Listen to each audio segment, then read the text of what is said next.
Why is it so hard to make CGI skin look real? YouTube asked me this question by putting this Vox video in my recommended list, and I wanted to watch it together. You know, especially with the rise of the Instagram model and deep fakes, it's like, how are we comparing ourselves to these altered images that are not even reality? And what does this mean for beauty and skin and our self-esteem?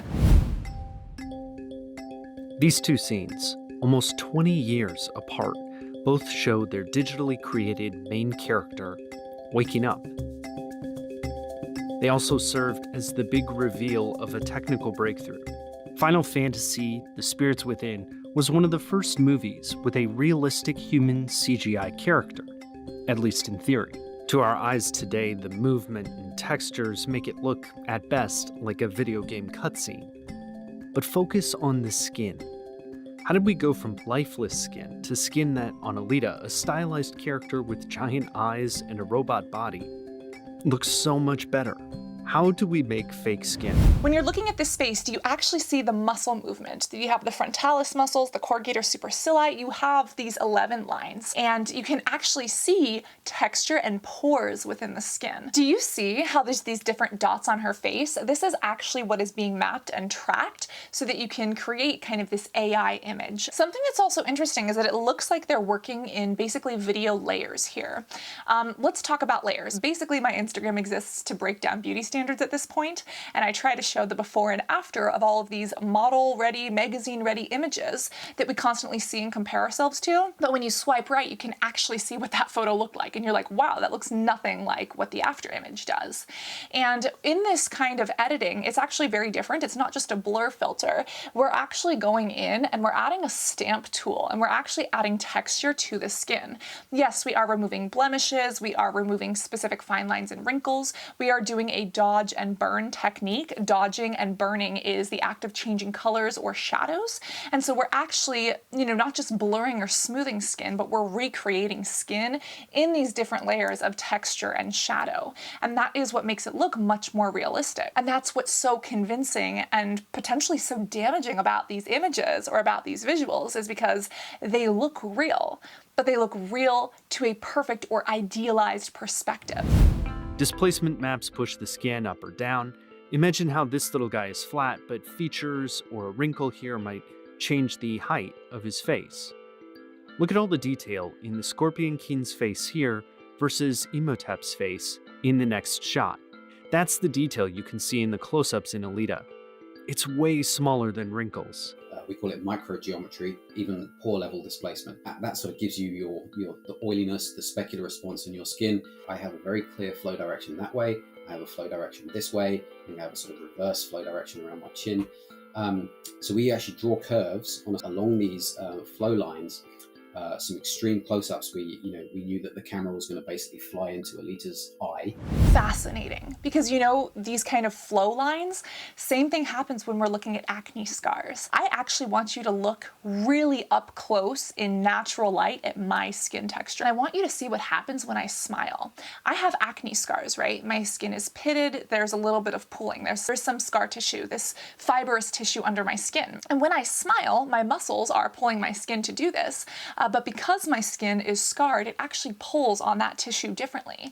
And you can actually see, like they're mentioning in this, you can see the individual pores, and you can see where they are pulling. You can see oil secretion. You can see these imperfections. And that is what makes skin look normal. And you can see that my skin isn't pulling just where it wrinkles, but it actually kind of shows where these scars are and kind of where they are connected to those lower levels of the skin, from the superficial skin to the deeper skin. And it is fascinating that, that a computer and that, animation engineers are able to recreate this. But the difference between this face and this one isn't just the skin. It's what happens beneath it. Computers could simulate subsurface scattering, like they do with this marble, but they did it by simulating every single bouncing light photon. That took way too long. So most of the time, computer animation couldn't bother with it. It makes the rock look wrong.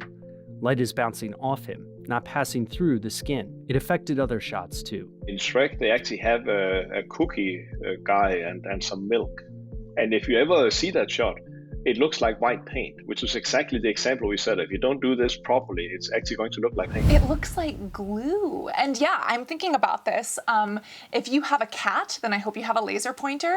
Try shining it at different things. It is fascinating. And even just how light, reflects through something like a glass of water. Like it is like a clear one, obviously not ceramic, but a clear one. It is truly fascinating. This is something that I've never really thought of. In photography, we look for where the light is hitting the face. We try to accentuate this inner triangle of the face. But the fact that, yes, light can be absorbed into some tissues, such as actual human skin, versus reflected off of, a shinier surface like a metal, I would imagine that these engineers basically have to code in how light hits and absorbs and reflects against wood, metal, different liquids, some that are opaque, some that are not, skin, etc., living tissue. And basically, I would imagine that is almost put into a library, categorized, and then you would replicate that a couple different times. You would send it through some machine learning, and then you would almost apply that texture as like a mask to something. I should call up an animation engineer and ask them, or James Welsh. James Welsh studied like photography and like graphic image manipulation in college. The fact that we can have something that even looks this realistic is kind of scary and almost blurs the line of what is reality, right? What is reality versus our idealized version of it. Jensen and his colleagues figured out how to simulate subsurface scattering more efficiently. That changed animation. And then in Shrek 2, they now knew about this technology, and then they went all in on the milk. So they had a ton of milk, but they now did the full subsurface scattering in it. So it had a little bit of an impact on that as well. But milk, it's funny because I went to talk to Sony, and you never know what people are interested in. But they say, "Oh, you're the milk guy." Subsurface scattering could efficiently simulate the different ways light passed through whole versus skim milk, and also skin, or at least the beginning of it. So when we created the initial subsurface scattering algorithm, it was sort of based on this assumption that you hit the skin and then everything is the same underneath. And of course, real human skin is not like that. We have different layers like epidermis, dermis, and we looked at sort of the basic things that decide what human skin looks like. And it turns out melanin, you actually have different melanin types. So you have one that's a melanin type that's more on the brown side, you have one that's more on the dark side, and you have to have mixes of those to get the correct skin. So you could actually do a very convincing now rendering of human skin.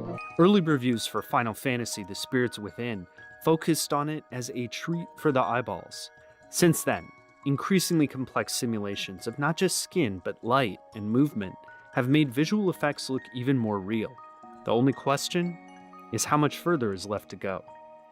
This is fascinating, and it almost begs the question, when is this going to get as good as real life, and when is this going to potentially replace it? Right now, actors have to train for their roles. If they're doing a 6-month movie shoot, your body might change throughout those 6 months. You have to be aware, don't get a suntan, don't get scarred, don't get too pale, don't change too much, right? But if you could have an actor that did this almost AI deepfake or CGI rendition of skin and their face and their expressions and movements, could this allow actors or actresses to take multiple jobs at the same time? And then in the world of deep fakes, I'm sure we've all seen the former president talking who wasn't actually the president, or we've seen, celebrities like Selena Gomez be exploited online through the use of deep fakes. Or have you guys seen the Tom Cruise deep fake on TikTok?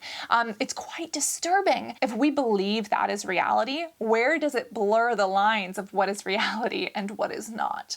And then, in a world of Instagram likes and double taps and this fake skin, when do we start idealizing skin that doesn't actually look like real skin? Is this and realistic skin in movies actually going to help us embrace our skin more and see our pores and our scars as more natural and more accepted? I still don't see, acne lesions on any of these people, but I wonder if this is actually a step in the right direction. I don't know the answers to these things. I want to know what you think. Like, is this a good thing? Is this terrifying? I think what this means for us is to have conversations about this, kind of tap into how we feel about this. Blurring this line of what is reality and what isn't is going to get even harder and harder. And we're going to start seeing this, being exploited to exploit or manipulate other people, which is really concerning. Do remember to be a critic and a skeptic. Tell me what you think, or send this to a friend who might also be freaked out by this. Do remember to stay hydrated, even if it's coffee, and always remember to reapply your SPF and be beautiful both inside and out. I love you, and I cannot wait to see you in this next video.